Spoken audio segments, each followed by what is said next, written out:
So we talked the other day about the Shane Wright situation and how, honestly, how much of a train wreck that's becoming for the Seattle Kraken here. And hey, look, I understand that video did pretty well. I understand the people saying development. But here's the thing about development.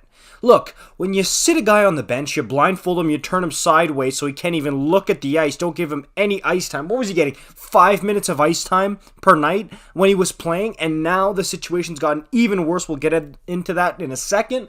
That's not development. You can't tell me letting him practice, okay, and then just literally having to watch all the games from the press box is development. 1 or 2, I understand, okay? A guy, sometimes you need to look at it from up top. You can see things better, slow the game down, you come back fresh.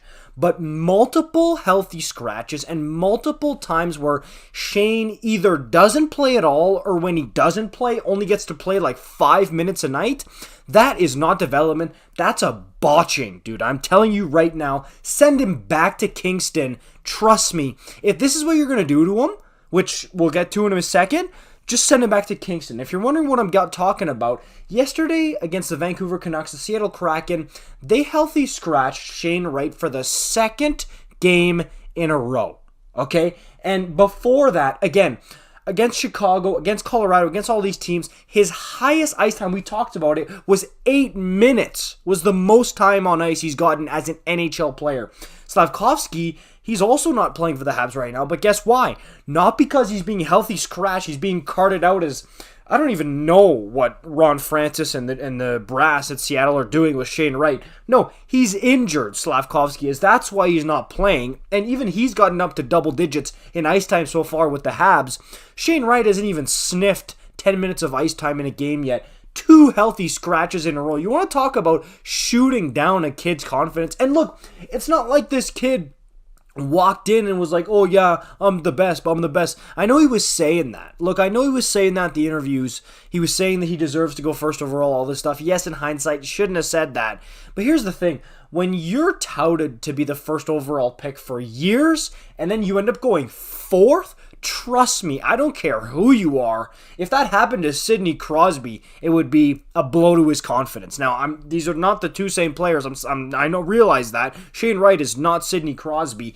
But going 4th instead of going 1st was definitely a blow to Shane's ego and to his confidence. Do not get that twisted for 1 second. So now, playing 5 minutes a night and then healthy scratch for multiple games in a row. And again, this was a big game. Seattle versus Vancouver, that's like being sold as the big Pacific Northwest rivalry. They want that, the fights in the first period. Like, it was a big rivalry game.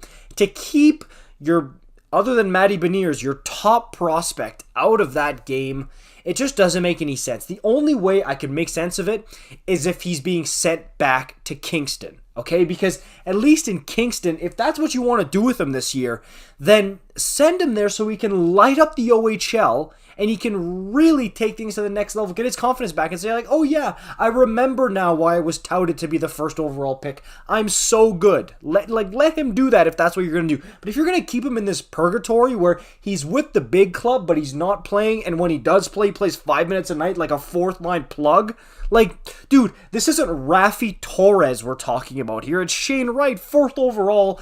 Do something about his development. And no, this is not great development for Shane Wright. That's what I heard in the comments. See, the guys who were defending these decisions.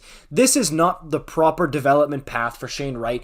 Everybody's talking about it. Look at the articles about Shane Wright. Everybody's saying, what's going on here? Send him back to the OHL or play him for at least 10 minutes a night one time. Like, it's a head scratcher for everybody. It got even worse. I don't understand what's happening with this. Seriously, help the kid out here. Like, already he had all that drama with the stare down and not being picked by the Habs and the comments about, oh, I should be first overall, I'm the best player in the draft, I think, and it being turned around on him. That must have been embarrassing for the kid. He also did not go to the World Junior Championships when guys like Mason McTavish did, despite already being in the NHL, which also didn't look great on him. I know he wasn't the only one. Slav also didn't go, but still, Shane Wright, I mean, I think, especially with McTavish going, that's a guy who could have probably gone to the World Junior Championships. But let's be honest here.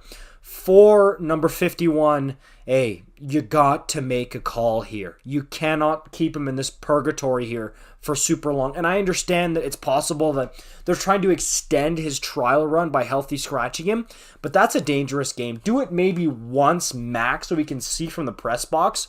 And then when you play him the next time, give him more ice. Give him more of a leash so he has a chance to actually succeed. Or else he's just going to be shaking in his boots. He's going to be terrified that if he makes one mistake, it's back to the press box or back to getting 30 seconds of ice time in a game. To me, this is just such a head scratcher for so many reasons here. I hope they make a call. Maybe by the time this video is up, they've decided to send him back to the OHL, or at least play him with some better players than who he's been playing with.